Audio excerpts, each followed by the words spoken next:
네, 제가 음소거를 하겠습니다. 음,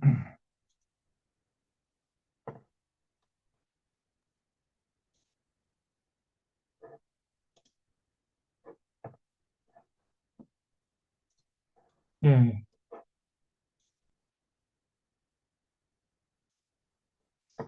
자, 오늘은 이제 호세아서를 통해서 은혜와 진리를 나누겠습니다. 이 호세아는 아모스와 동시대에 활동한 예언자였죠. 그래서 북이스라엘 여로보암 2세 시대 예후 왕조의 네 번째 왕이었던 여로보암 2세 시대에 아모스도 활동했고 호세아도 활동했던 거예요. 근데 이제 그 그러니까 그 사회의 타락상을 폭로한 거였기 때문에 내용은 비슷한데 그 똑같은 내용을 전달하는 방법은 조금 달랐어요. 그래서 아모스는 사회 과학적인 안목으로 북이스라엘 백성들의 타락상을 지적하면서 회개를 촉구했다고 한다면 호세아는 하나님과 이스라엘 관계를 부부 관계로 비유하면서 회개를 촉구했습니다. 그래서 이 아모스는 그 정치, 경제, 사회, 문화, 종교 이런 모든 계층들, 특별히 고위 공무원들, 그 고위층 이 여성들 그런 사람들이 다 타락했다. 정치, 경제, 사회, 문화, 종교, 그다음에 학계 이런 것들이 전부 다 타락했다는 것을 지적하면서 회개를 촉구했다고 한다면 호세아는요, 그 하나님과 이스라엘 백성들 사이를 부부관계로 묘사하면서 어, 그 부부관계에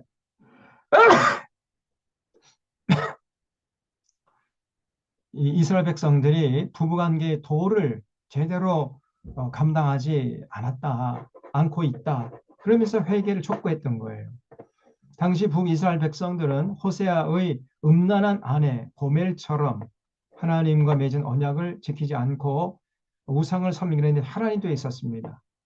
그래서 이런 모습을 보시면서 하나님의 분노가 하늘을 찌르고 있었던 거죠. 호세아는 이런 이스라엘을 자기 아내 고멜로 비유하면서 북이스라엘이 우상을 버리고 하나님께 돌아갈 것을 눈물로 외쳤던 거예요. 그 설교 주제는 하나님을 알자. 우리가 힘써 하나님을 알자. 그래서 이 하나님을 모르기 때문에 이스라엘 백성들이 이제 하나님 마음을 불편하게 하고 하나님 마음에 분노를 일으키는 이런 악한 짓을 서슴없이 저질렀던 거예요. 음, 그래서 그 호세아서의 핵심적인 메시지는 우리가 여호와께로 돌아가서 여호와를 힘써 알자 이렇게 지금 맺었던 거죠. 그 호세아서의 시대적인 배경이 호세아서 1장을 보세요. 1장 1절에 우시야와 요담과 아하스와 히스기야가 이어 유다 왕이 된 시대. 그러니까 유다 왕은 이제 남쪽 남유다를 말하죠. 남유다에서는 우시야 그 우시야 지난번에 말씀드렸죠. 그 52년 동안이나 나라를 통치했고 우시아의 또 다른 이름이 아사랴라고 해가지고 나중에는 이제 문둥병에 걸려서 별궁에 들어가서 나오지 못하고 그냥 별궁에서 죽은 참 불행한 왕인데 그 우시아가 52년 동안 통치하고 그 아들 요담 그리고 그 아들 아하스 이 아하스가 이 정신 나간 아하스라고 그랬죠. 온갖 못된 짓만 했던 왕입니다. 이 아하스가 그리고 그 아들 히스기야가 이제 바톤 타치하면서 남쪽 유다 왕으로 등극하던 시대에 북쪽에서는 요아스의 아들 여로보암 이게 여로보암 2세입니다. 이 여로보암 2세가 이스라엘 왕이 된 시대에 그런 여로보암 2세 시대에 하나님께서 부엘의 아들 호세아를 불러가지고 외치게 했다는 거죠. 그래서 이 아모스서 똑같죠. 아모스서도 어, 그 여로보암 2세 시대 그 지진 나기 2년 전에 하나님께서 아는 모습을 보내가지고 외치게 했는데 그래도 이스라엘 백성들이 듣지 않으니까 2년 후에 큰 지진을 보냈다고 제가 지난번에 말씀드렸잖아요. 그래서 이 남유다 왕은 우시야, 요담, 아하스, 히스기야가 이어서 왕이 된 시대에 북쪽에서는 요아스의 아들 여로보암 2세가 왕 노릇하는 이런 상황에서 하나님 호세아를 불러서 하나님의 말씀을 북이스라엘 백성들에게 외치게 했던 거예요. 북이스라엘, 남유다가 아닙니다. 이 호세아서의 그 대상은 북이스라엘 백성들이었어요.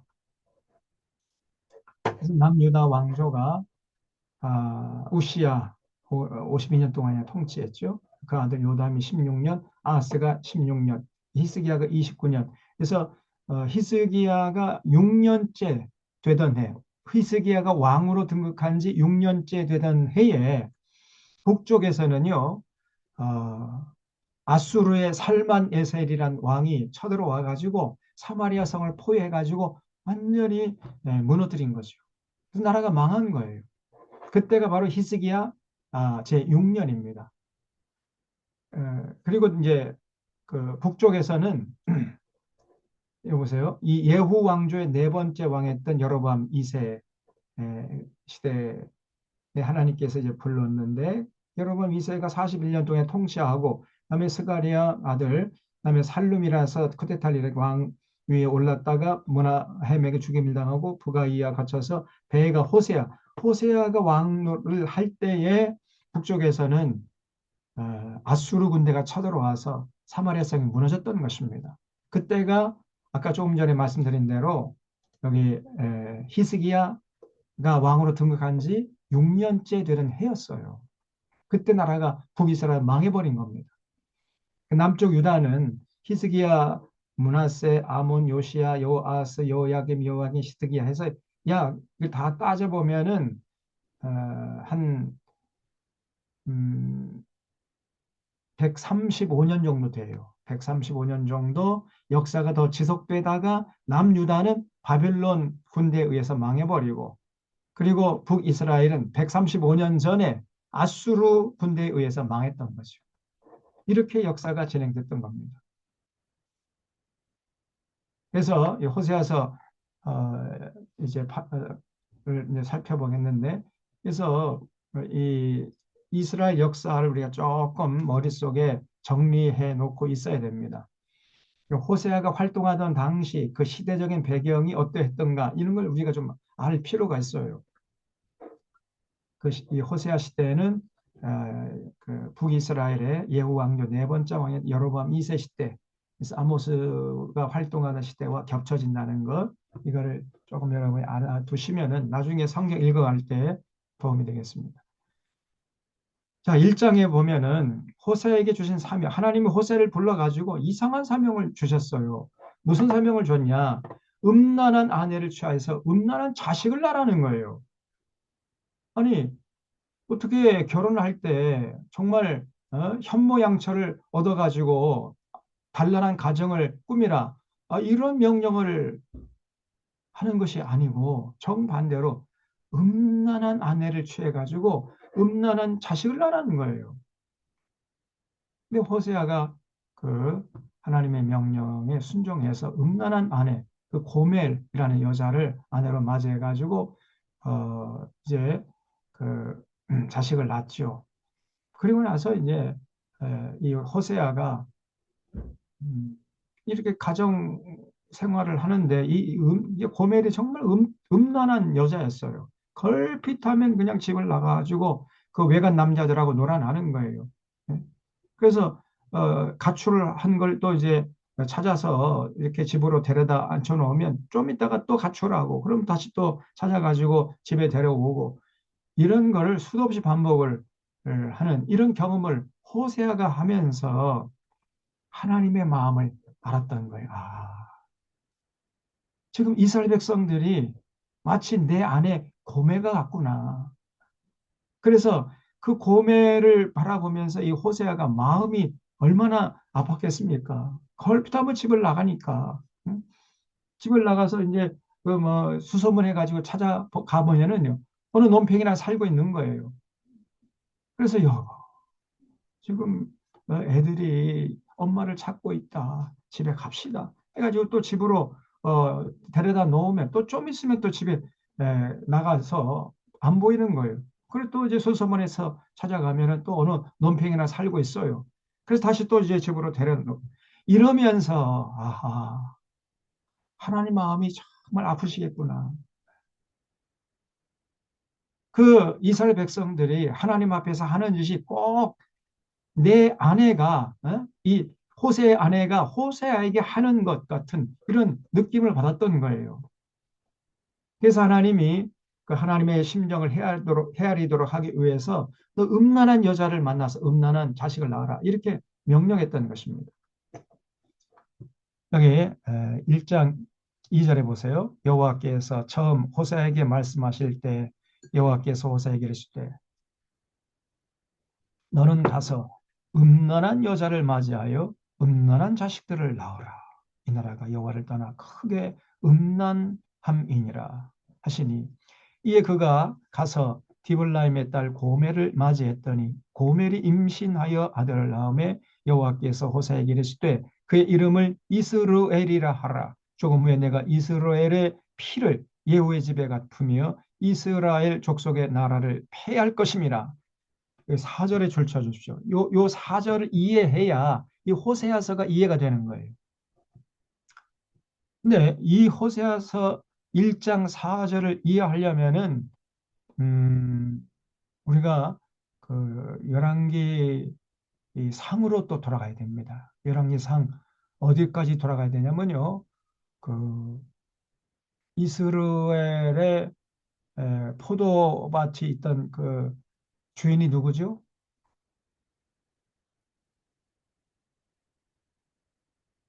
호시요. 네? 아봇. 나봇의 포도밭 있죠. 나봇의 포도밭.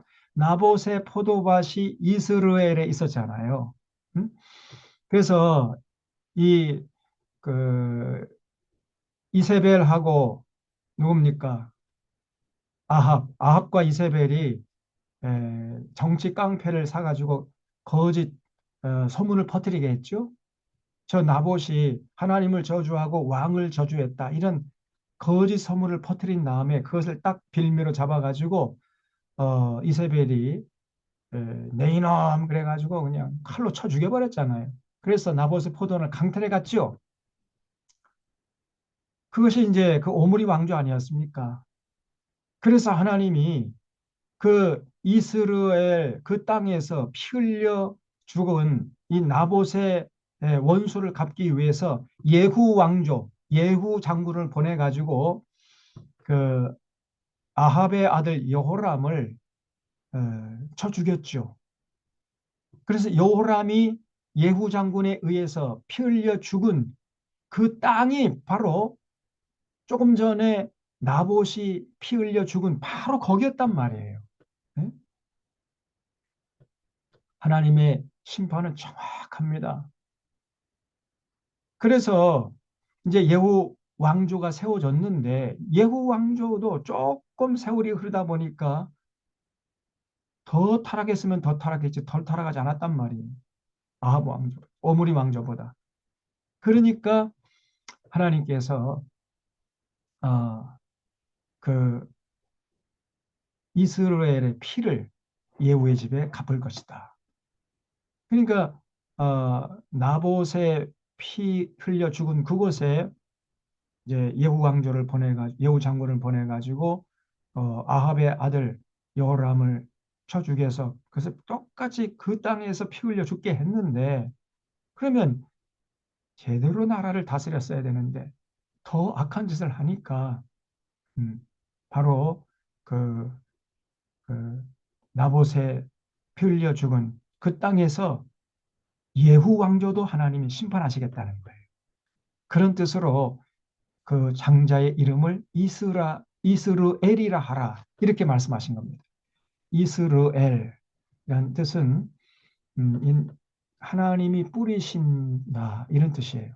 하나님이 뿌리시는 땅. 그럼 뭐 기름진 땅이란 말이에요. 하나님이 뿌리시니까 뭐 날마다 해마다 풍년을 맞겠죠. 그러니까 기름진 땅이니까 아합이 그 탐을 내 가지고 좀그 팔아라. 그러니까 나봇이 안 판다. 그러면 대토를 주겠다. 안 된다. 그러니까 이제 정치 깡패를 고용해 가지고 쳐 죽인 거 아닙니까? 그걸 보시고 하나님이 예후 장군을 보내서 그 원수를 갚게 했는데 예후 후손들도 똑같으니까. 예? 그러니까 그 예후 왕조를 일으키기 위해서 피 흘렸던 그 피값을 다시 예후 후손들에게 갚겠다는 거예요.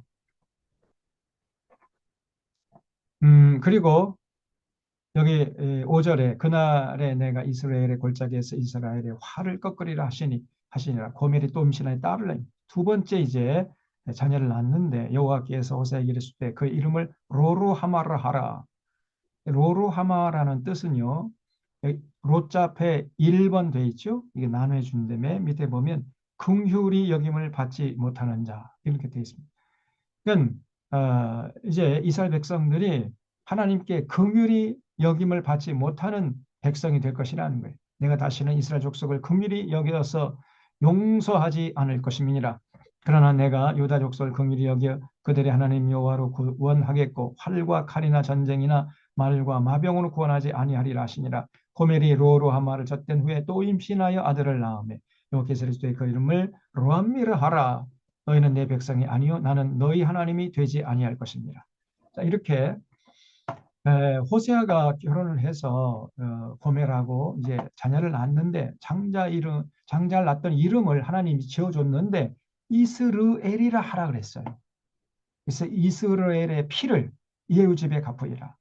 예후 왕조를 세우기 위해서 피 흘렸던 그 피값을 예후의 후손들에게 다시 갚겠다는 거예요. 왜냐하면 똑같으니까. 똑같은 짓을 하니까. 그 다음에 두 번째 자녀를 낳으니까 딸이었는데 로루하마라라고 이름을 지으라고 그랬어요. 그래서 이스라엘 족속을 이제 다시는 긍휼히 여기지 않으리라 이런 뜻입니다. 세 번째 자녀를 낳는데 이번에 이제 아들인데 로암미라 하라 하나님 이름 지어줬습니다. 이런 너희는 이제 더 이상 내 백성이 아니야. 자, 이런 뜻으로 로암미라라고 했던 거예요. 음, 네, 여기 제가 말씀드렸죠. 이스라엘은 하나님이 뿌리신다는 뜻입니다. 하나님이 뿌리신다고 생각될 정도로 기름진 땅이라는 말입니다. 과거 나봇의 포도원이 있던 곳이 이스르엘이었죠. 아합이 나봇의 기름진 포도원을 탐내서 나봇을 죽이고 포도원을 강탈해 갔던 것을 여러분 기억하시죠? 그 아합은 바알을 섬기면서 더불어 살던 하나님의 명령을 무시하고 온갖 권력을 남용하고 부패하고 타락한 삶을 살았습니다. 그런 아합을 보시고 하나님이 이제 예후 장군을 보내가지고 오므리 왕조를 무너뜨리고 예후 왕조를 세웠잖아요. 그러면 오므리 왕조와는 좀 달라야 할 건 아닙니까? 그런데 예후 왕조 똑같아요. 사람만 바뀌었지 하나님 똑같단 말이죠. 그래서 하나님 섬기지 않고 하나님이 명령하신 더불어 살려는 율례와 법도를 무시했어요. 예후 왕조도. 그런 사회상은 오므리 왕조의 네 번째 왕인 여로보암 2세 시대에 아주 극에 달했던 겁니다. 그래서 지난주에 아모스서 하면서 말씀드렸지만은 정치, 경제, 군사적으로 이 여로보암 2세 시대가 굉장히 번창한 시대였지만은 그러나 영적으로 볼 때는 그 시대가 가장 악하고 타락한 시대였다는 거예요. 이런 모습을 보시고 하나님이 예후 왕조를 심판하시겠다는 뜻으로 호세아의 장자의 이름을 이스르엘이라고 하신 것입니다. 하나님께서 예후를 일으켜서 나봇을 이스라엘에서 죽이고 포도원을 강탈해 간 오므리 왕조를 심판하신 것처럼 너 이놈은 예후 왕조 이놈들 너희들도 똑같이 심판할 거야 이런 뜻이었어요. 그런 뜻으로 이스르엘이라 이렇게 장자를 이름 지으라고 했던 것입니다. 또 둘째를 낳으니까 로로하마라고 이름 지었고 가차없이 심판한다는 뜻이었고 셋째는 로암미라고 했고 이제 너희는 더 이상 내 백성이 아니라 이런 뜻이었습니다. 이처럼 당시 북이스라엘 향한 하나님의 분노의 불길이 하늘을 찌르고 있었던 거죠. 자, 이것이 이제 1장입니다. 여기 1장 10절에 보면 10절, 11절에서는 조금 이렇게 하나님이 아주 그 분노의 음성을 들려주신다면 10절, 11절은요. 굉장히 또 희망적인 메시지를 또 외쳐요. 그러나 이스라엘 자손의 수가 바닷가에 모래같이 되어서 헤아릴 수도 없고 셀 수도 없을 것이며 전에 그들에게 이르기를 너희는 내 백성이 아니라 한 그곳에서 그들에게 이르기를 너희는 살아계신 하나님의 아들이라 할 것이라. 이에 유다 자손과 이스라엘 자손이 함께 모여 한 우두머리를 세우고 그 땅에서부터 올라오리니 이스라엘의 날이 클 것이미로다 그랬죠. 우리 하나님은 참 자비로우시다는 것을 알 수 있습니다. 하나님께서 택한 이스라엘 백성들이 죄를 지을 때 분노하시면서 회초리를 드시지만은 그러나 또 그 죄값을 다 치른 다음에는 이스라엘 백성을 다시 또 이렇게 품에 안으시겠다는 거예요. 그래서 항상 이런 그 심판의 말씀을 하신 다음에는 또 나중에는 그 결론으로는요 또 항상 이스라엘 백성을 회복시키겠다는 이런 말씀을 하세요. 근데 이 10절, 11절은 그 호세아 당시 시대에 이루어지는 거 아닙니다. 그는 아주 먼 훗날, 예. 제가 생각할 때는 예수 그리스도께서 다시 오시기 전에 그 직전에 이루어질 그 그러니까 천년 왕국 시대나 이루어질 그런 내용이지 지금까지도 이스라엘 역사 속에 이런 일이 이루어진 적이 없어요.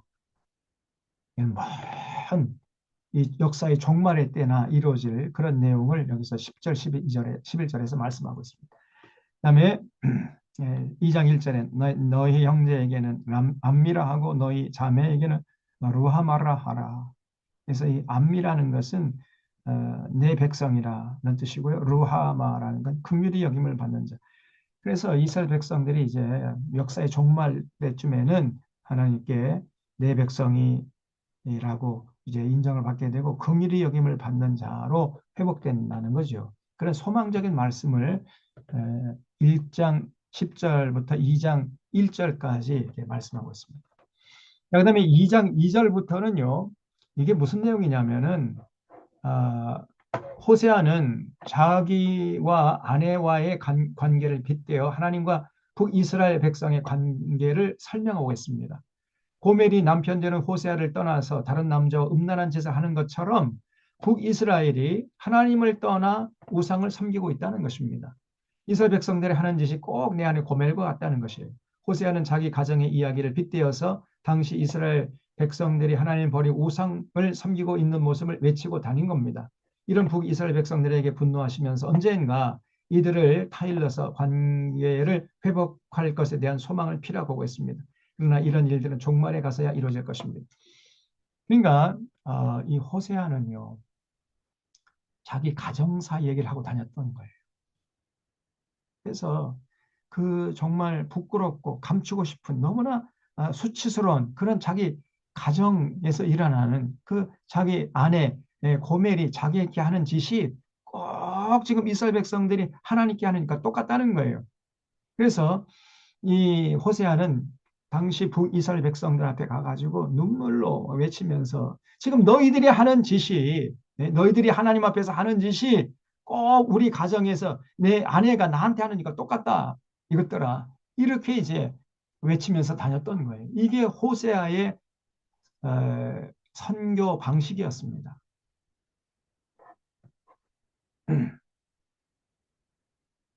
그 이제 2장 2절부터 쭉 나오는 거예요. 그래서 2장 2절에 너희 어머니와 논쟁하고 논쟁하라. 그는 내 아내가 아니요 나는 그의 남편이 아니라. 사실은 고멜이 호세아의 아내잖아요. 그리고 호세아는 고멜의 남편이었죠. 그러니까 법적으로 형식적으로는 그 아내와 남편과 아내였는데 실제적으로는 그렇지 않았다는 거예요. 응? 저 이스라엘 백성도 마찬가지. 이스라엘 백성들과 하나님과의 관계도 형식적으로는 하나님이 이스라엘 백성 택했잖아요. 그래서 이스라엘 백성들은 하나님의 백성들이었고 하나님이 이스라엘 백성들의 하나님이셨는데 실질적으로는 하나님과 이스라엘 백성들 사이의 관계가 완전히 깨져버렸단 말이죠. 누구 때문에? 하나님 때문이 아니고 이스라엘 백성들이 하는 짓이 하나님을 섬기지 않고 맨 우상을 섬기니까요. 그래서 그가 그 얼굴에서 음란을 제하게 하고 그 유방 사이에서 음행을 제하게 하라. 그렇지 아니하면 내가 그를 벌겨벗겨서 그 나던 날과 같게 할 것이요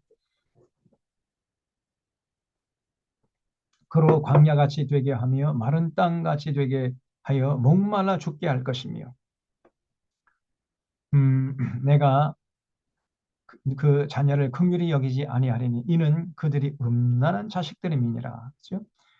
그러니까 이스라엘 백성들의 나던 날 그러면 이제 사실 출애굽이죠. 이 출애굽 시절 그리고 그 이후에 이제 미디안 광야 로 거기서 40년 동안 지지고 볶고 하면서 수많은 사람들이 다 고통을 당했잖아요. 그렇게 에, 될 것이라는 겁니다. 만약에 회개하지 않으면은 내가 그의 자녀를 긍휼히 여기지 아니하리니 이는 그들이 음란한 자식됨이니라. 그들의 어머니는 음행했고 그들을 임신했던 자는 부끄러운 일을 행하였나니 이는 그가 이르기를 나는 나를 사랑하는 자들을 따르리니 그들이 내 떡과 내 물과 내 양털과 내 삶과 내 기름과 내 술들을 내게 준다 하였습니다. 고멜이 사실은 호세아가 다 뭐 먹이고 입히고 재워주고 이렇게 했잖아요. 그런데 이 고멜은요 항상 뭐 틈만 나면 가출해가지고 외간 남자하고 놀아나니까 그러면서 나는 나를 사랑하는 자를 따라가겠다. 그래가지고 그 외간 남자가 내게 떡과 물과 양털과 삶과 기름과 술을 준다. 그러면서 따라가는 거예요. 그런 것처럼 이스라엘 백성들이 그랬다는 겁니다. 하나님 앞에서. 사실은 이스라엘 백성들을 먹이고 입히고 재워주신 그리고 아주 그참 가나안 땅에 정착시켜 주신 분이 하나님이시잖아요. 그런데 이스라엘 백성들은 하나님께서 이렇게 복을 주시면 주실수록 그 주신 복을 가지고 우상을 섬겨요. 예? 외간 남자 고멜이 외간 남 따라갔던 것처럼 이스라엘 백성들이 자꾸만 그 가나안 땅의 우상들이 자기들에게 배불리 먹게 해줬다. 그래가지고 우상을 섬기는 거예요. 내 떡과 내 물과 내 양털과 내 삶과 내가 지금 누리고 있는 내 기름과 내 술들을 우상들이 줬다는 거예요. 사실은 하나님이 주신 건데. 음? 그러면서 바알을 섬긴 겁니다. 그러므로 내가 가시로 그 길을 막으며 담을 쌓아 그로 그 길을 찾지 못하게 하니 그가 그 사랑하는 자를 따라갈지라도 미치지 못하며 그들을 찾을지라도 만나지 못할 것이라. 그제 그가 이르기를 내가 곧 남편에게로 돌아가리니 그때의 내 형편이 지금보다 나았음이라 하니라. 그러니까 하나님이 이스라엘 백성들을 정말 죽을 고생을 시켜 보면은 그때서야 비로소 이 사람들이 깨닫고 아이쿠 이게 우상 성례받자 아무런 쓸데없구나.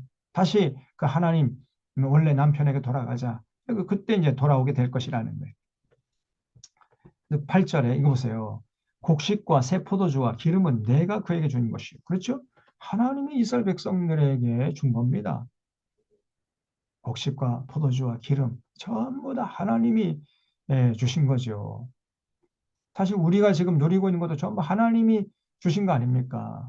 그럼 하나님께 감사해야 되고 하나님의 뜻을 잘 받들어야 되는데 우리도 그렇지 못했죠, 사실. 못하죠. 이스라엘 백성들도 그랬던 거예요, 이스라엘 백성들도. 하나님이 곡식과 포도주와 기름을 주시면 그 곡식과 포도주와 그 기름을 가지고 우상을 기쁘게 하고 우상을 섬기는 데 다 써버린단 말이에요, 이것들이. 내가 그에게 준 것이요 그들이 바알을 위하여 쓴 은과 금도 내가 그에게 더하여 준 것이거늘 그가 알지 못하는도다. 그러므로 내가 내 곡식을 그것이 익을 계절에 도로 찾으며 내가 내 새 포도주를 그것이 맛들 시기에 도로 찾으며 또 그들의 벌거벗은 몸을 가릴 내 양털과 내 삶을 빼앗으리라. 이제 내가 수치를 그 사랑하는 자의 눈앞에 드러내리니 그를 내 손에서 건져낼 사람이 없으리라. 내가 그의 모든 희락과 절기와 월삭과 안식일과 모든 명절을 피하겠고 그가 전에 이르기를 이것은 나를 사랑하는 자들이 내게 준 값이라 하던 그 포도나무와 무화과 나무를 거칠게 하여 수풀이 되게 하며 들짐승이에게 먹게 하리라. 이 어리석어도 좀 정도가 있어야지. 이렇게 어리석으면요 어쩔 수가 없는 겁니다. 아니 이스라엘 백성들에게 이스라엘 백성들이 누리던 그 모든 물질적인 풍요로움은 다 전부 다 하나님이 주신 건데 그 하나님 주신 그 물질을 가지고 바알에 가가지고 바알이 줬다고 그러면서 바알을 섬기고 있으니 말이지. 정신 나간 사람들이, 예, 이런 사람들이 어디 있냔 말이죠. 그래서 그런 그들의 누리던 모든 것을 하나님이 다 빼앗아 가겠다는 거예요. 그리고 그들이 내 앞에 와서 드리던 그 모든 명절, 절기 전부 다 내가 패하겠다는 것입니다. 그래서 더 이상 포도나무나 무화과 나무가 열매를 맺지 못하도록 그렇게 하시겠다는 하나님이. 그때서 이제 정신을 번쩍 나겠죠, 이제. 포도나무와 무화과나무를 거칠게 하여 수풀이 되게 하며 들짐승에게 먹게 하리라. 그가 귀고리와 폐물로 장식하고 그가 사랑하는 자를 따라가서 그러니까 이스라엘 백성들이 사랑하는 자를 따라갔다는 말이 무슨 말이죠? 자꾸만 그 가나안 땅의 우상들, 그 바할과 아스타롯, 어, 이런 우상들을 자꾸 따라가는 거예요. 그러면서 나를 잊어버리고 향을 살라 바알들을 섬긴 시일 내로 바알을 섬긴 그 기간 동안 내가 그에게 벌을 주리라. 여호와의 말씀이니라. 하나님이요. 얼마나 참 분노하신. 왜냐하면 하나님이 이 우주 만물을 창조하신 그 위대하신 유일하신 하나님이신데 하나님이 저 체면도 정말 땅에 떨어졌잖아요. 이스라엘 백성들이 하나님 그 얼굴에 먹칠을 하고 있지 않습니까? 이 이스라엘 백성들이 섬기던 바알이나 아스타롯 이런 우상들은 사람이 손으로 깎아 만든 나무 조각, 돌멩이 조각에 불과했는데 그런 나무 조각, 돌멩이 조각을 자기들을 먹이고 입힌 그 여호와 하나님보다 더 소중히 여겼으니 말이에요. 하나님이 자존심이 상하는 거 아니겠습니까? 하나님이 속상한 거예요.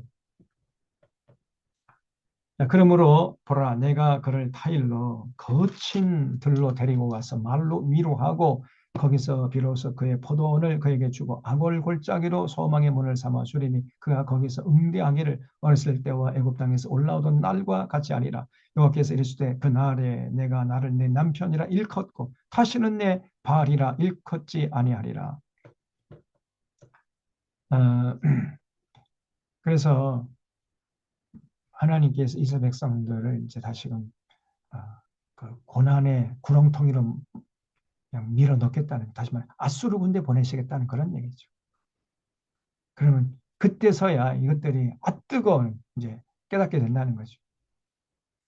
그날에는 내가 그들 위하여 들짐승과 공중의 새와 땅의 곤충과 더불어 언약을 맺으며 또 이 땅에서 활과 칼을 꺾어 전쟁을 없이 하고 그들로 평안히 눕게 하리라. 내가 내게 장가들을 영원히 살되 공의와 정의와 은총과 긍휼이 여김으로 내게 장가들며 진실함으로 내게 장가들리니 내가 여호와를 알리라. 그래서 그 여기 그날이라는 것은요 하나님의 심판의 날이면서 동시에 회복의 날이에요.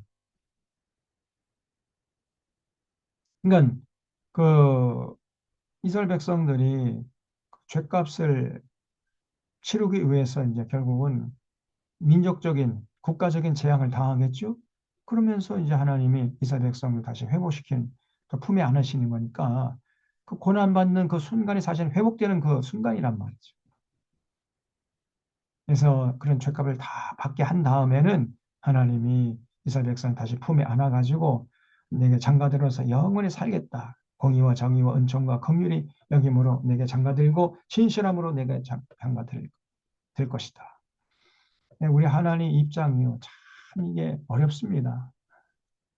이스라엘 백성들이 잘 안 따라주니까 하나님 체면이 말이 아니고 하나님 그 자존심이 상하시고 그래서 이스라엘 백성들 그냥 한 대 치려고 하면 좀 또 불쌍하고 한 대 치면 하나님이 그 무지막한 손으로 한 대 쳐봐요. 다 죽어버리잖아요.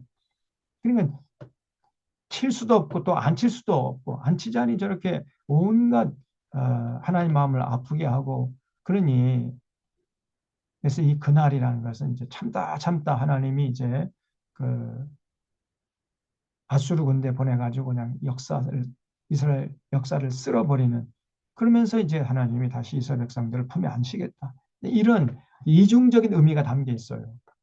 그날, 예, 그날 18절에 그날, 16절에도 그날이 나오죠. 자, 21절에 여호와께서 이르실 때 그날에 내가 응답하리라. 나는 하늘에 응답하고, 그래서 그런 죄값을 다 치른 다음에는 이제 더 이상 땅의 곡식과 포도주와 기름이 부족하지가 않고 이제 풍족하게 될 것이라는 거예요. 땅의 곡식과 포도주와 기름에 응답하고 또 이것들은 이스루엘에 응답하리라. 내가 나를 위하여 그를 이 땅에 심고 긍휼히 여김을 받지 못하였던 자를 긍휼히 여기며 내 백성 아니었던 자에게 향하여 이르기를 너는 내 백성이라 하리니 그들은 이르기를 주는 내 하나님이시라 하리라 하시니라. 자, 그래서 이렇게 이제 이 장은요, 사실은 호세아가 이스라엘 백성들에게 외쳤던 설교라고 볼 수 있어요. 설교. 지금 너희들이 하나님 앞에 하는 짓이 꼭 내 가정에 내 아내가 나한테 하니까 똑같다. 그래서 너희들 회개하지 않으면은 하나님께서 너희를 이제 쓸어버려 가지고 그 죄값을 받게 하고 그런 다음에 하나님이 너희들을 다시 품에 안으실 것이다. 이런 이제 설교를 외쳤던 거죠. 이렇게 해서 하루 종일 이 동네 저 동네 다니면서 이제 호세아가 이스라엘 백성들에게 제발 하나님 빨리 회개하고 하나님께 돌아가라 이렇게 이제 외친 다음에 날이 이제 해가 지면 피곤한 몸을 이끌고 집에 돌아오잖아요. 그럼 집에 와 보면 안에 고멜이 또 안 보이는 거예요. 그래서 이제 애들에게 얘들아, 이스라엘아, 로루하마야, 로암미야, 엄마 어디 갔니? 그럼 몰라, 엄마 아침부터 안 보여. 그러면 또 이제 집을 나가는 거예요. 그래서 이 수소문에서 찾아가 보면은요, 또 어느 논팽이나 살고 있어요, 이 고멜이. 그래서 여보 갑시다. 애들이 엄마를 찾고 있지 않소. 그래가지고 또 용서하고 그 고멜을 집으로 데려와서 앉혀 놓으면은 또 조금 있다가 또 한 일주일 후에 또 나가는 거예요. 또 수소문해 가지고 찾아가서 또 데려놓고 또 데려놓고 이런 일들이 계속 반복됐던 것입니다. 그러다 어느 날 그날도 이제 호세아가 그 자기 가정사를 들먹이면서 이스라엘 백성들이 지금 하나님 앞에서 하는 짓이 꼭 내 안에 고멜과 같다. 뭐 이렇게 이제 설교를 하고 피곤함을 이끌고 집에 돌아왔더니 그날도 또 고멜이 안 보이는 거예요. 얘들아, 엄마 어디 가셨니? 몰라요. 아침부터 안 보여요. 저 식당 부엌에 가보니까 설거지 그릇이 그냥 산더미처럼 쌓여 있는 거예요. 아침부터 나간 게 분명합니다. 그래서 또 수소문해가지고 찾아가 보니까 이번에도 어느 논팽이랑 살고 있어요. 그래서 대뜸 여보 갑시다. 애들이 울고 있자. 애들이 자꾸 엄마를 찾고 있지 않습니까? 그리고 이제 손을 잡고 데리고 나오려고 하는 순간에 저 안방에서요. 이만한 떡대가 이거 있잖아요. 이게 얼굴 머리 이렇게 딱 깎고 떡대 깍두기 같은 성님 오셨습니까? 이런 이따만한 떡대가요. 안방에서 막 눈알을 이렇게 굴리면서 나오더니 누구야? 누가 내 여자를 데려가려고 그래? 그러면서 호세아를 위협을 해요. 그 호세아가 너무 깜짝 놀래가. 에? 이 여자가 제 아내인데요? 뭐야? 지금 나랑 살고 있잖아. 에? 너 네 여자 데리고 가고 싶어? 그러면 돈 가져와, 돈. 이러는 거예요. 그래서 호세아가 자기 아내를 데려오기 위해서 몸값을 지불합니다. 그 논팽이에게. 몸값을 지불하고 그 고멜의 손을 붙잡고 이제 집으로 가려고 데려 나오는 순간에 눈물이 핑 도는 거예요. 호세아가요. 그때 그 마음이 어떠했겠습니까? 창피하기도 하고 또 분하기도 하고 어?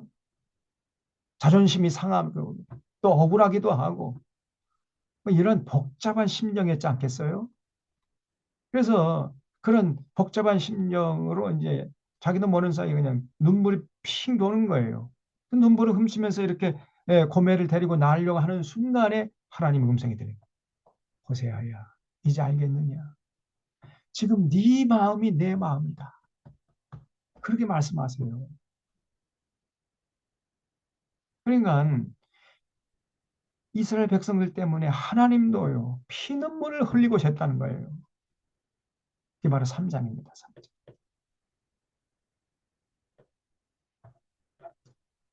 어,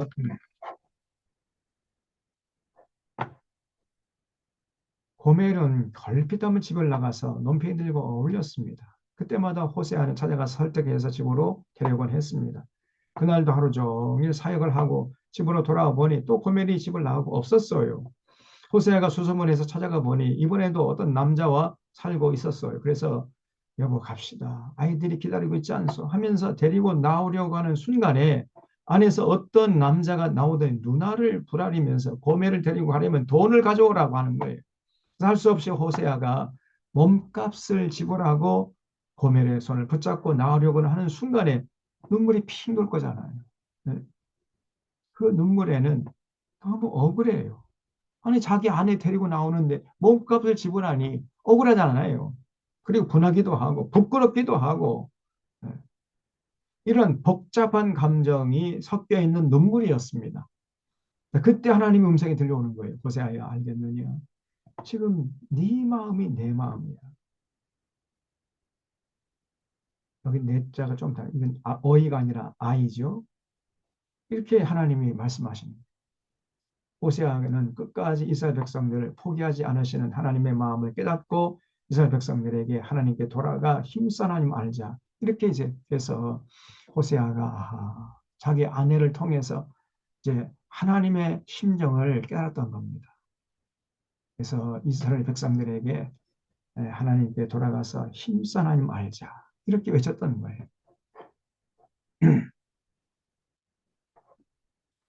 3장입니다. 3장 1절에 여호와께서 내게 이르시되 이스라엘 자손이 다른 신을 섬기고 건포도 과자를 즐길지라도 여호와가 그들을 사랑한다는 거예요.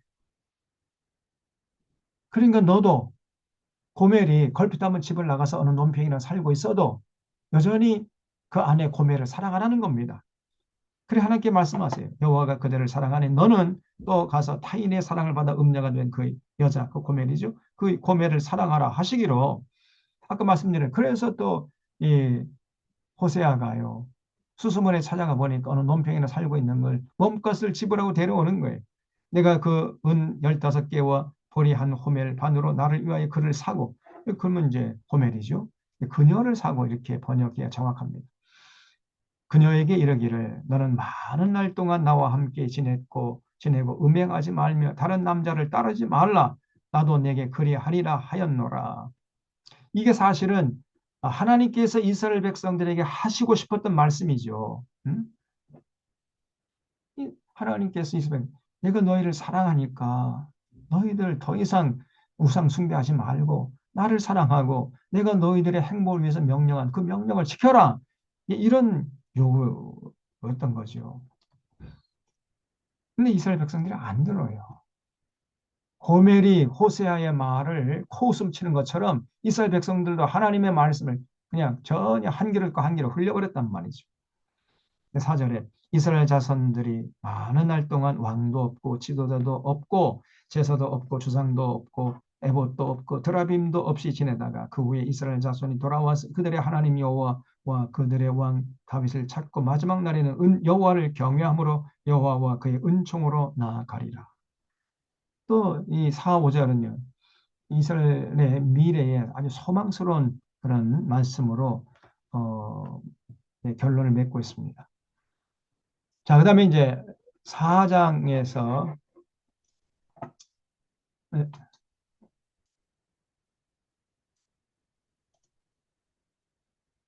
네, 자, 4장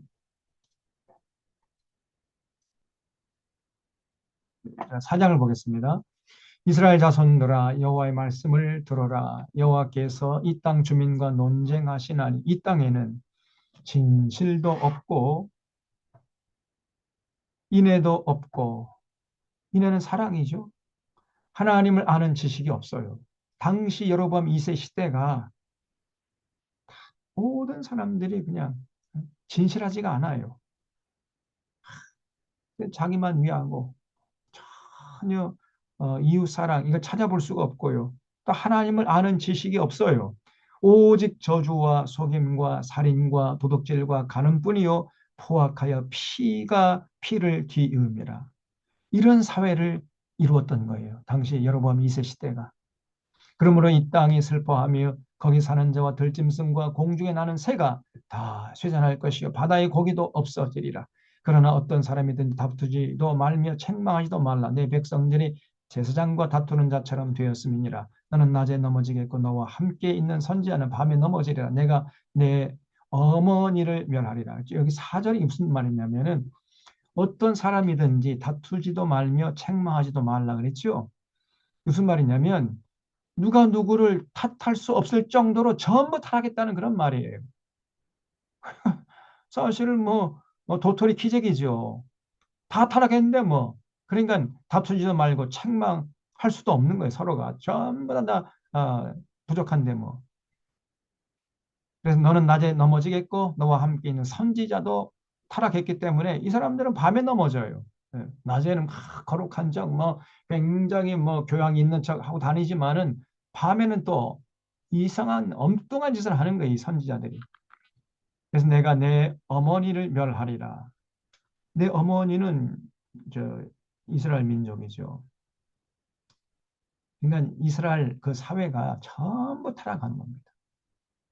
모든 사람들이 속임수를 쓰고 살인과 도둑질과 간음 포악해가지고 피를 흘리고 이렇게 살았던 거예요. 그런 세상이 바로 여로보암 2세 시대였던 것입니다. 그래서 6절에 내 백성이 지식이 없으므로 망하는도다. 그러면 이 지식은 이제 하나님을 아는 지식이죠. 하나님을 아는 지식이 없으면 망하는 거예요. 내가 지식을 버렸으니 나도 너를 버려 내 제사장이 되지 못하게 할 것이요. 네가 네 하나님의 율법을 잊었으니 나도 내 자녀들을 잊어버리리라. 뭐 백성들은 하나님만 한 지식이 없는 게 당연하죠. 왜냐하면 제사장들, 율법 학자들도 다 하나님을 알지 못하고 있어요. 백성들이 어떻게 하나님을 알겠습니까? 전부 타락하는 거예요. 제사장들 타락하고 예언자들 타락하고 백성들 뭐 당연히 타락하고 전부 타락해가지고 우상 숭배에 열중하고 있었으니 그 결과로 그 사회가 온갖 저주와 속임과 살인과 도둑질과 간음이 부엌에 피가 피를 잇는 이런 세상을 이루고 말았던 겁니다. 그래서 7절에 그들은 번성할수록 내게 범죄하니. 여러분 이세 시대가 정치, 군사, 경제적으로 번성했다 그러죠. 그러니까 번성할수록 더 범죄하는 거예요. 내가 그들의 영화를 변하여 욕이 되게 하리라. 지금 대한민국도요. 사실은 뭐 5천 년 역사 이래로 지금 가장 번성하는 시대 아닙니까? 이 정치, 경제, 문화적으로, 사회적으로 그렇게 번성하지만은 번성하면 할수록 더 크게 범죄하는 겁니다. 지금 예. 그들의 영화를 변화 욕이 되게 하리라. 그들이 내 백성의 속죄 제물을 먹고 그 마음을 그들의 죄악에 두는도다. 장차는 백성이나 제사장이나 동일합니다. 그러니까 별이에요. 제사장들이 타락하면 이제 끝나는 거 아닙니까? 그러면 목사들마저 타락하면 이제 그 사회는 끝나는 거예요. 목사나 신부님이나 그런 종교 지도자들 이런 종교 지도자들이 타락하면은 누가 그 사회를 정화시킬 수 있겠습니까? 그래서 이 당시의 제사장들이요 항상 이 백성들의 속죄 제물에 관심이 많아. 그 속죄 제물을 다 이 제사장들이 다 독차지하고 그리고 잘 먹고 잘 살고 뭐 부귀영화 누리고 이런 데만 관심이 가 있는 거예요, 제사장들이. 그러니 뭐 그 시대가 어두운 시대가 될 수밖에 없는 거죠. 장차는 네 백성이나 제사장이 동일하면 내가 그들의 행실대로 벌하며 그들의 행대로 갚으리라. 그들이 먹어도 배부르지 아니하며 음행해도 수요가 늘지 못하니 이는 여호와를 버리고 따르지 아니하였습니다. 이게 무슨 말이냐면은요. 수요가 늘지 못한다니까 그, 그 백성들의 숫자가 자꾸 줄어드는 거예요. 국민들의 숫자가 늘어나지 않고 자꾸 줄어들어.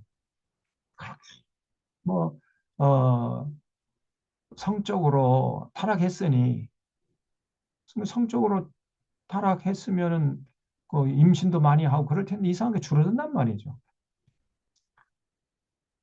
이게 하나님의 심판이었던 것이.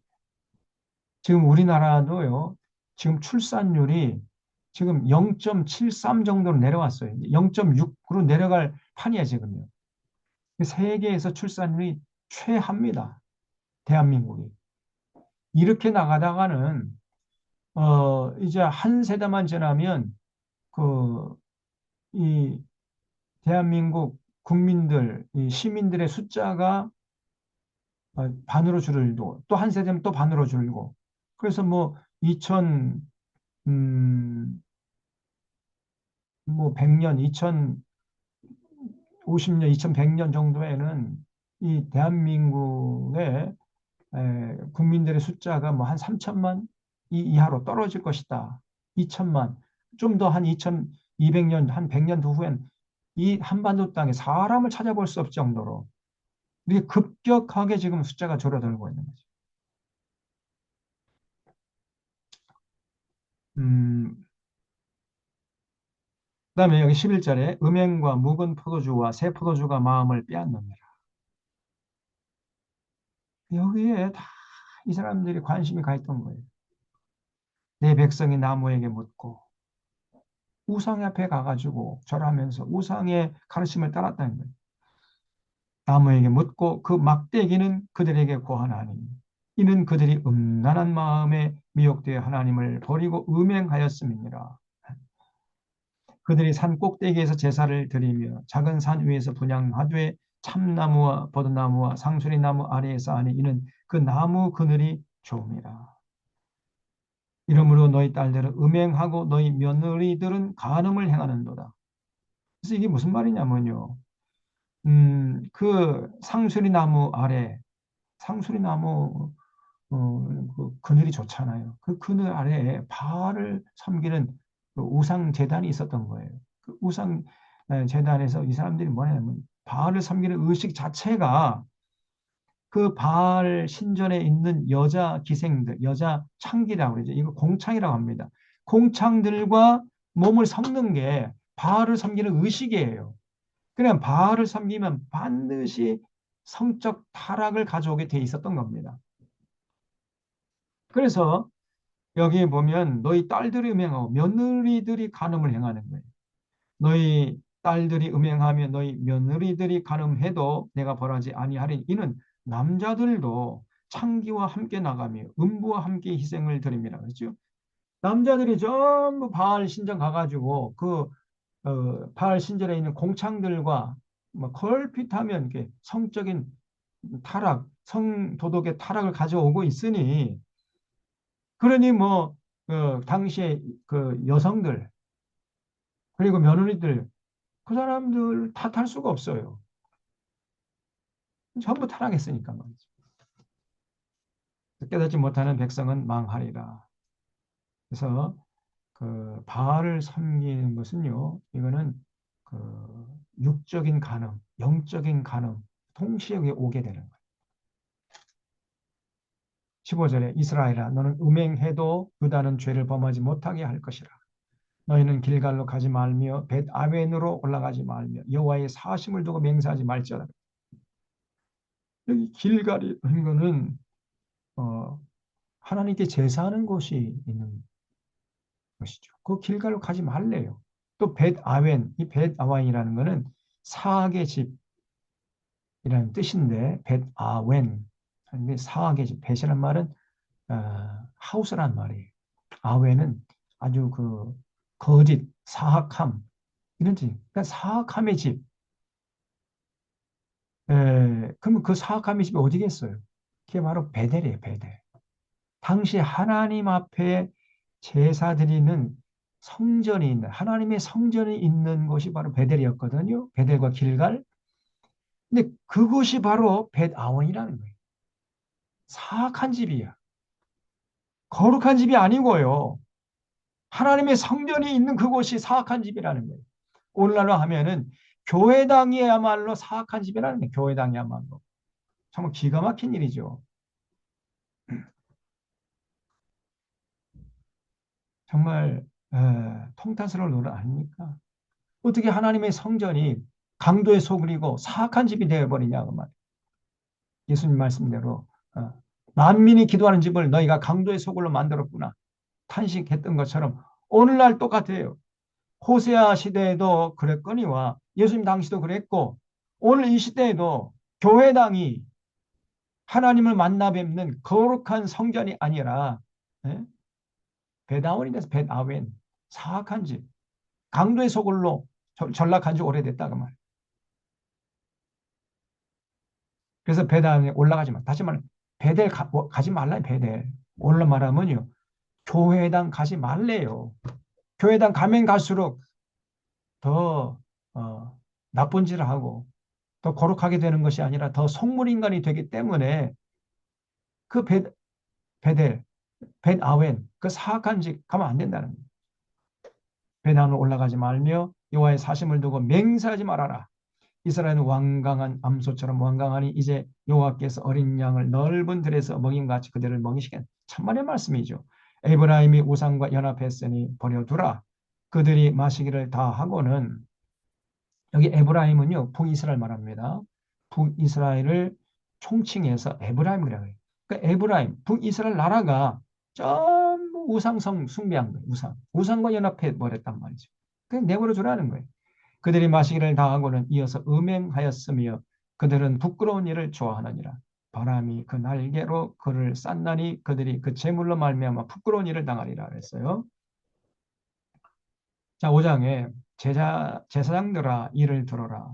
이스라엘 족속들아 깨달으라. 왕족들아 귀를 기울이라. 너희에게 심판이 있나. 그러니까 당시 북이스라엘의 그 지도층들이죠. 지도층들은 제사장들 그리고 왕족들 그렇잖아요. 그런 사람들이 타락한 거예요. 여러분 그 사회 지도층들이 타락하면 그 나라 망하는 거죠. 시골 철로가 타락해서 나라가 망한 그런 나라 본 적 있습니까? 없어요. 시골의 철로가 타락해서 망하는 적은 없고 그 사회의 지도층들, 이 제사장들, 왕족들 이런 것들이 타락하게 되면 이제 나라가 망하는 거죠. 그래서 5장에 보면 제사장들아 이를 들어라. 왕족들아 귀를 기울이라. 너에게 심판이 있나니 너희가 미스바에 대하여 올무가 되며 다볼 위에 친 그물이 됨이라. 그러니까 법을 세워야 할 당시 제사장들 왕족들이요 오히려 미스바에 놓은 덫이 되고 다볼에 친 그물이 됐다는 거예요. 그러니까 나라를 망치는 주범들이 누구냐? 제사장들이고 왕족들이었어요. 오늘날 이 나라를 대한민국이라는 나라를 망치는 주범이 누구예요? 제가 서두에 말씀드린 대로 이 판검사들, 이 고위 공무원들, 장차관들 이런 것들이 나라를 망치는 주범이에요. 지금 대한민국이요. 정말 기가 막히지 않습니까?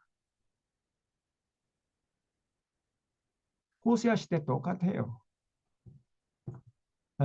패역자가 살육죄에 깊이 빠졌음에 내가 그들을 다 벌하노라.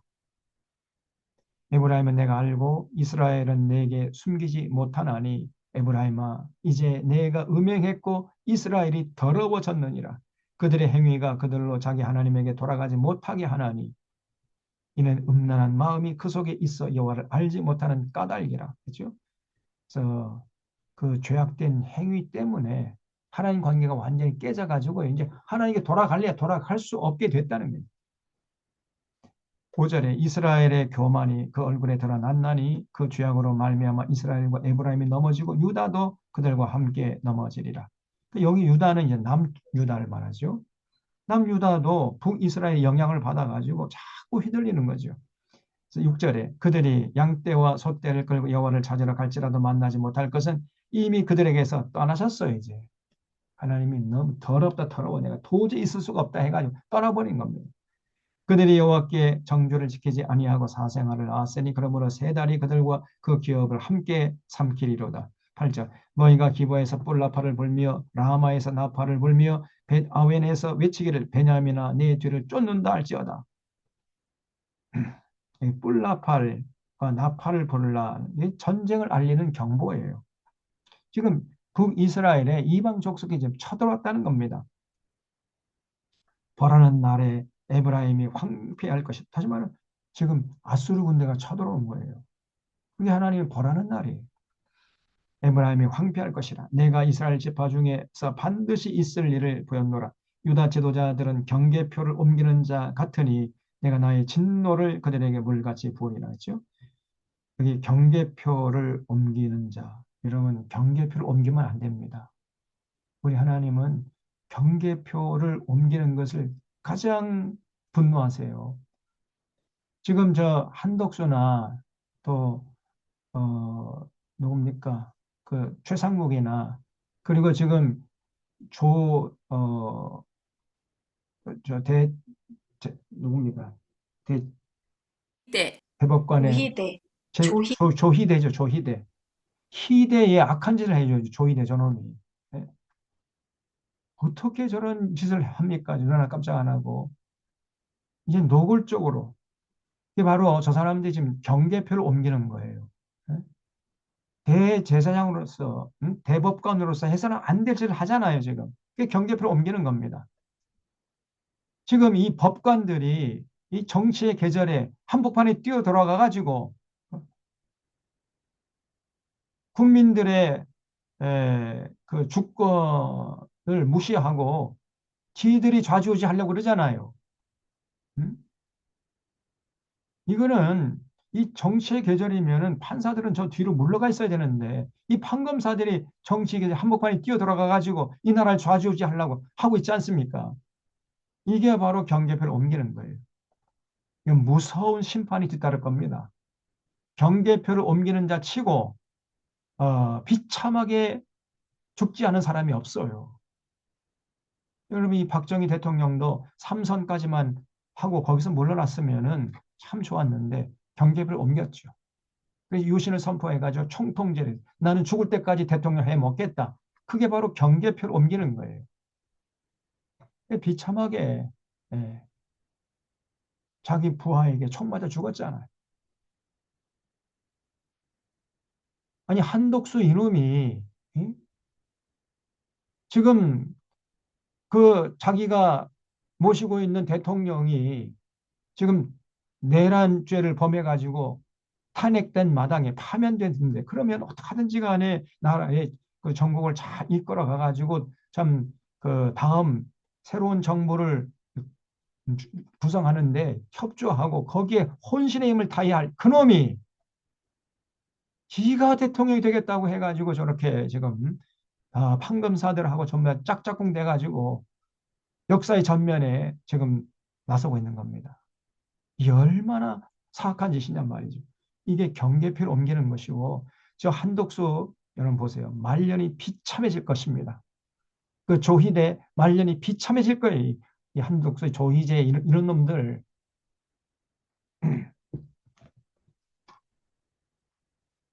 당시 유다 지도자들도 전부 다 경계표를 옮겼어요. 자기 영역이 있거든요. 자기 영역에 충실하게 성실하게 자기 영역에서 최선을 다해서 참 창의적으로 일을 하게 되면 그것으로 족할 줄 알아야 되는데 그렇지 않고 자꾸만 더 그 이상을 자꾸 넘보고 마음을 두고 탐욕을 부리고 그게 바로 경계표를 옮기는 겁니다. 옮기는 자 같으니 내가 나의 진노를 그들에게 물같이 부으리라. 에브라임은 사람의 명령 뒤따르기를 좋아하므로 학대를 받고 재판의 압제를 받는도다. 참 기가 막힌 얘기입니다. 당시 북이스라엘 백성들이 이렇게 꼭 그 철권 통치를 해야 좋아했다는 거예요. 명령 뒤따르기를 좋아하므로 학대를 받았어요. 이 세디스트들은요, 전부 다 막 가학 증세, 그냥 막 이렇게 때리면 오히려 좋아해. 자기들을 핍박하고 막 굴림하고 철권 통치하면 그를 원래 대통령, 원래 왕은 저래야 돼. 그러면서 좋아한다는 거예요. 그래서 학대를 받고 재판에 압제를 받는도다. 그러므로 내가 에브라임에게는 좀 같으며 유다 족속에게는 썩이는 것 같도다. 이 무슨 말이냐면요.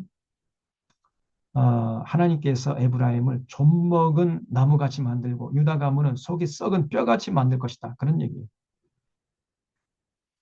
북이스라엘과 남유다가 다 타락했다는 것입니다.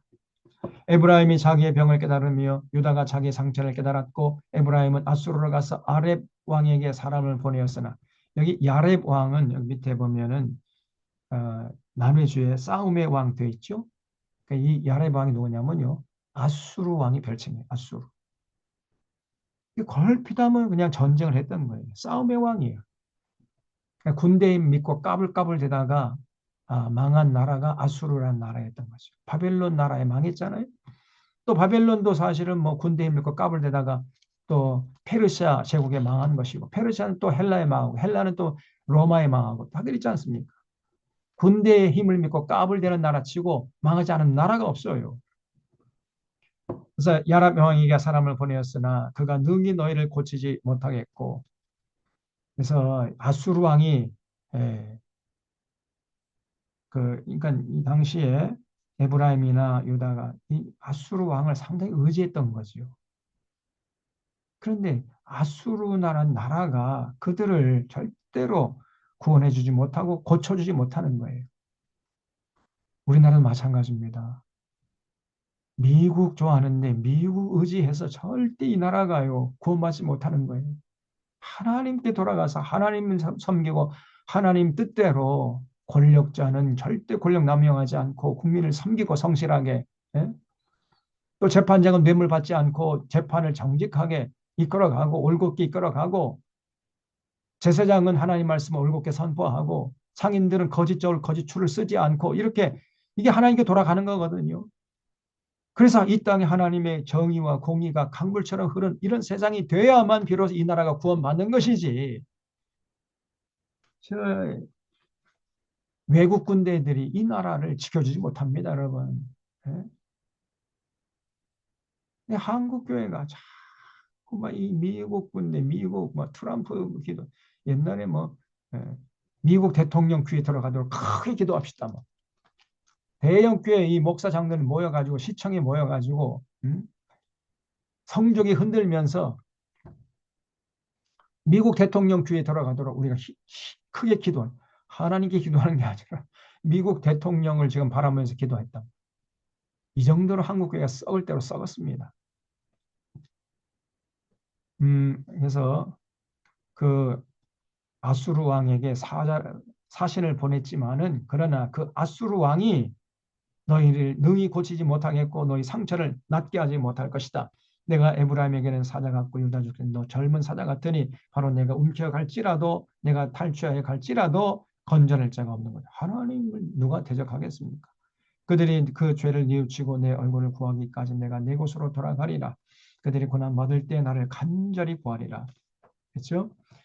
자, 이제 6장입니다. 오라. 그래서 이 6장이 사실은 호세아서의 가장 핵심적인 메시지를 담고 있어요. 오라 우리가 여호와께로 돌아가자. 그래서 여기 보시면은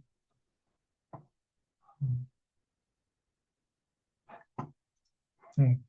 자, 다시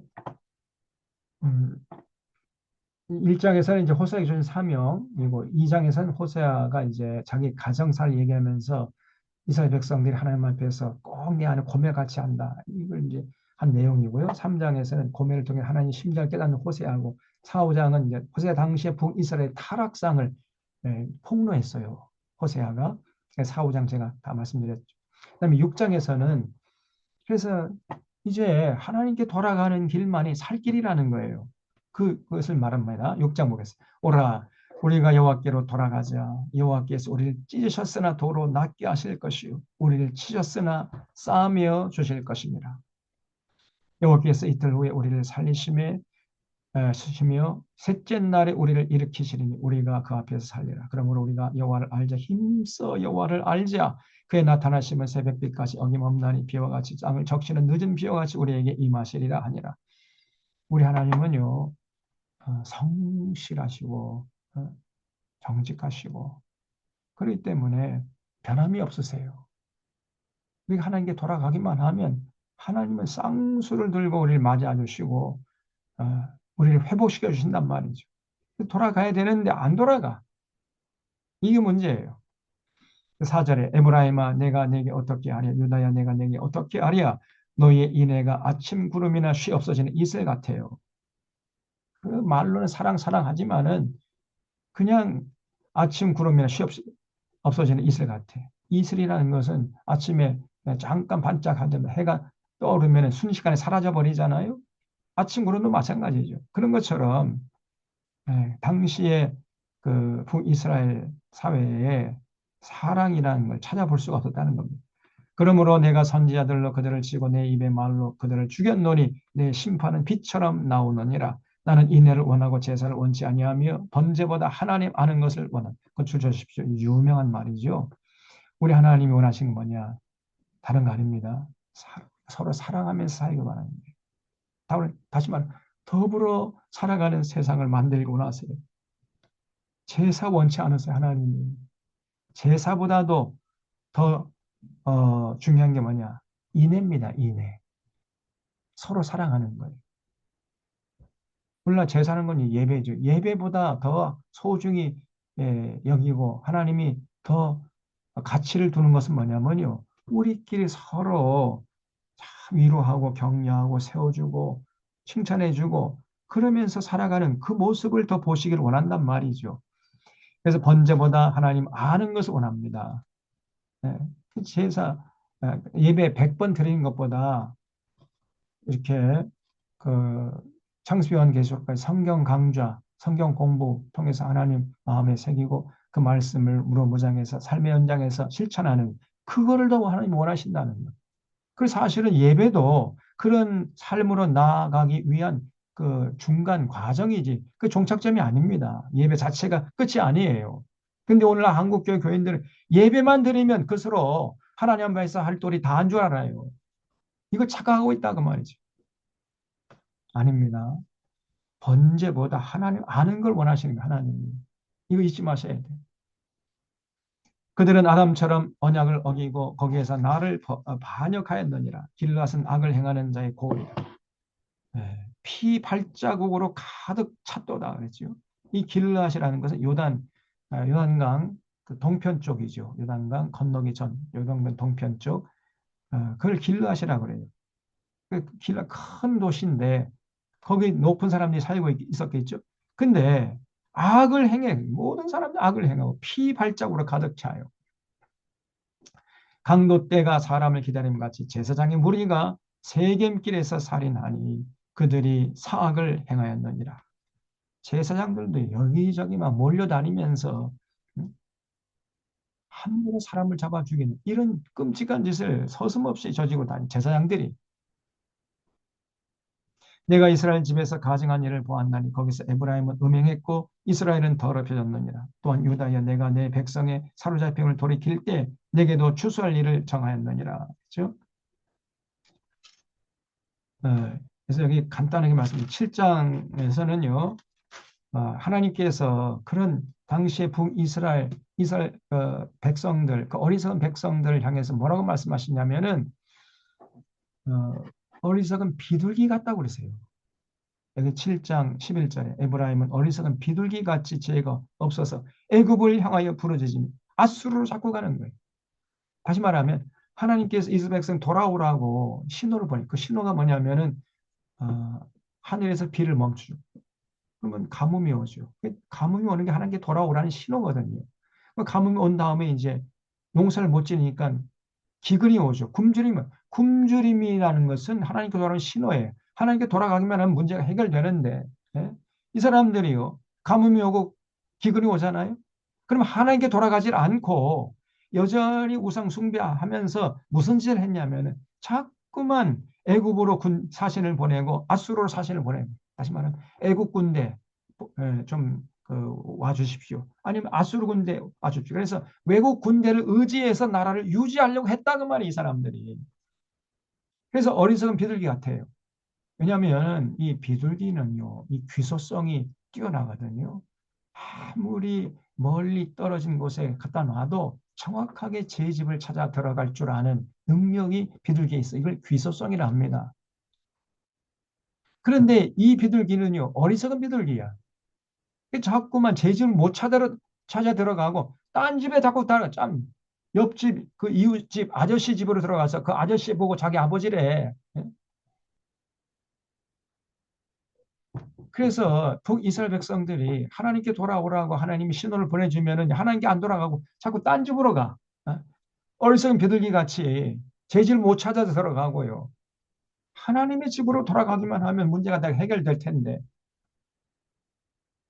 절대로 못 돌아간단 말이죠. 그래서 어리석은 비둘기 같다. 이렇게 묘사를 합니다. 자, 그래서 7장은 시간이 됐기 때문에 다음 주에 더 자세하게 말씀을 드리겠습니다. 그래서 우리가 이 호세아서나 아모스서를 이렇게 공부해 보면은 어쩌면 이렇게 대한민국과 비슷한가? 그 싱크로율이 거의 100%예요. 너무 똑같아 그냥 이 대한민국 사회나 대한민국 교회나 당시 이 호세아 시대, 그 아모스 시대, 여로보암 2세 시대에 그 사회나 당시 그 교회의 타락상이요 너무너무나 유사합니다. 그러니까 그 당시에 그 북이스라엘 사회를 바라보시면서 분노하셨던 하나님이 오늘 이 대한민국이라는 나라, 이 사회나 이 한국 교회를 바라보면서 분노하지 않겠습니까?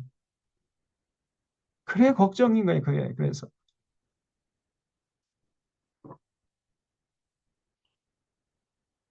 여기 계신 여러분만이라도 예, 우리가 지금 여기 상당히 많이 모였잖아요. 우리만이라도 하나님 사랑하고 하나님 뜻 받들어서 정말 정의를 행하고 진리를 구하는 자.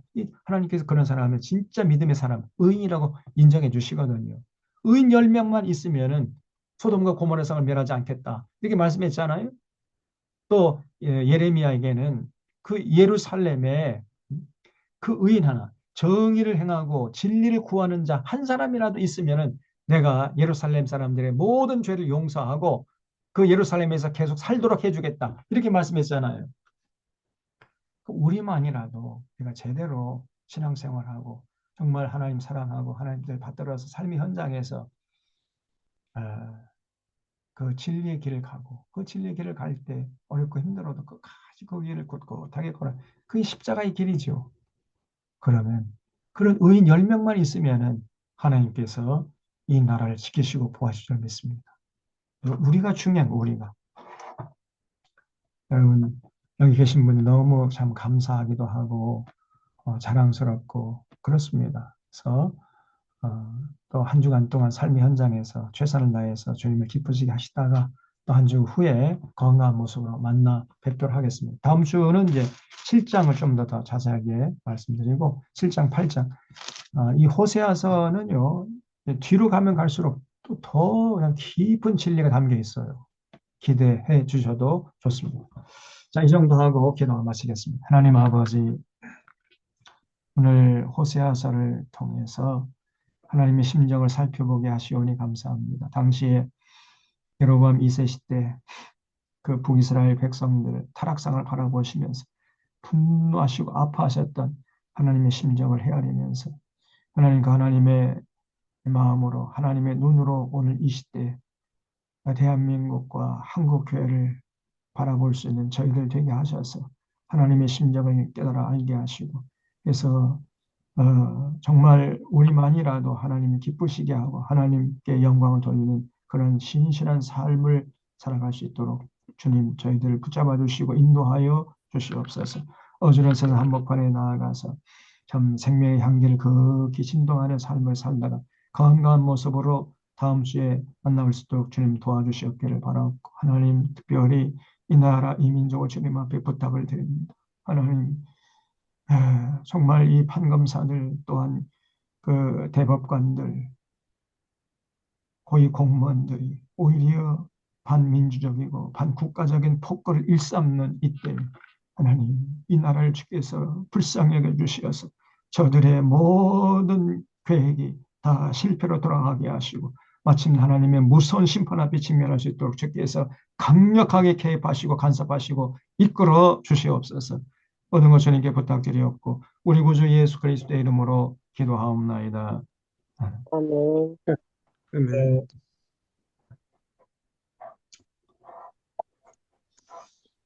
자, 여러분 이거 고맙습니다. 네.